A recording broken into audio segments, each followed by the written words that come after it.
Listen closely. The sun is warm. The soil is waking up.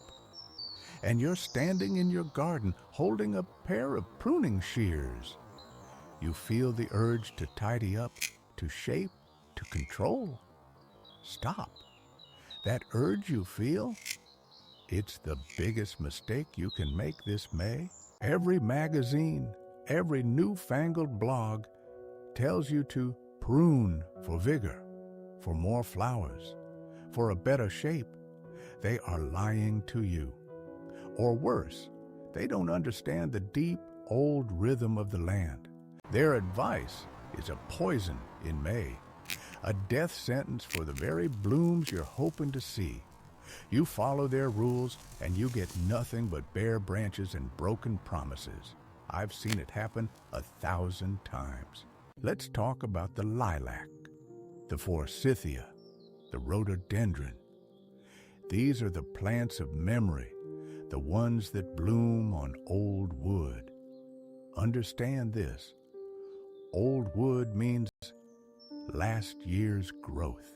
All winter, this plant has been sleeping, quietly holding the promise of spring in those old sturdy branches. The flowers for this year were formed last summer. They are already there, waiting. When you take your shears to it in May, you are not cleaning it up.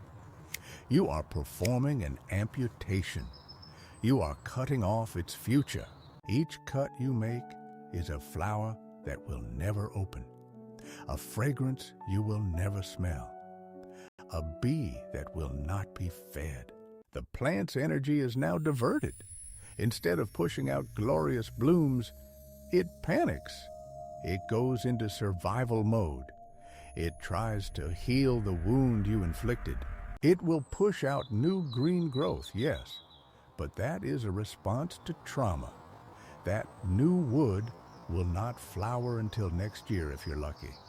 You have traded a guaranteed explosion of color for a year of green disappointment. What about fruit trees? Apples, pears, cherries. They have just finished their glorious bloom. The petals are falling like snow. This is a sacred time. The tree is working. It's turning those pollinated flowers into the first tiny beginnings of fruit. It is a delicate, crucial process. If you prune now, you shock the system.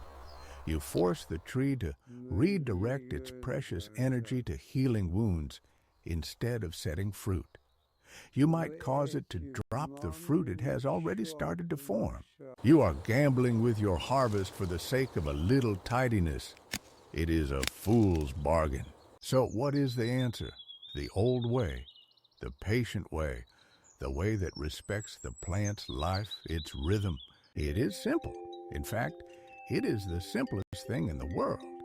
You do nothing. You wait. You let the spring flowering shrubs perform their magnificent show.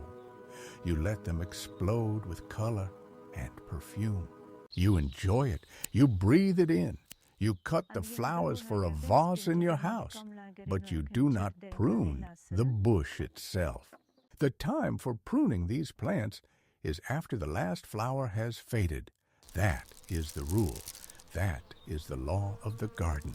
By pruning after they bloom, you give the plant an entire summer and fall to produce the old wood that will carry next year's flowers. You are working with the plant, not against it. You can remove the dead flower heads. You can thin out a few branches to improve air circulation.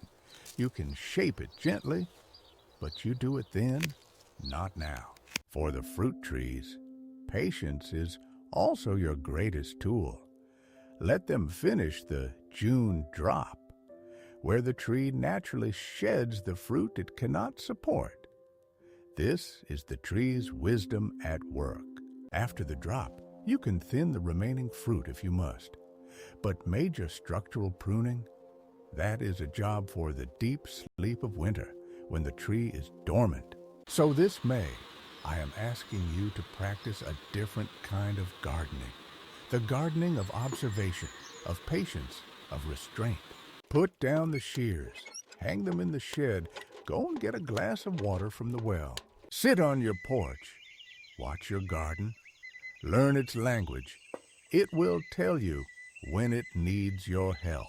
Resist the urge to impose your will with a blade. Instead, be a guardian, a partner. Your reward will not be tidy lines, but a harvest that overflows your baskets and flowers that stun the senses.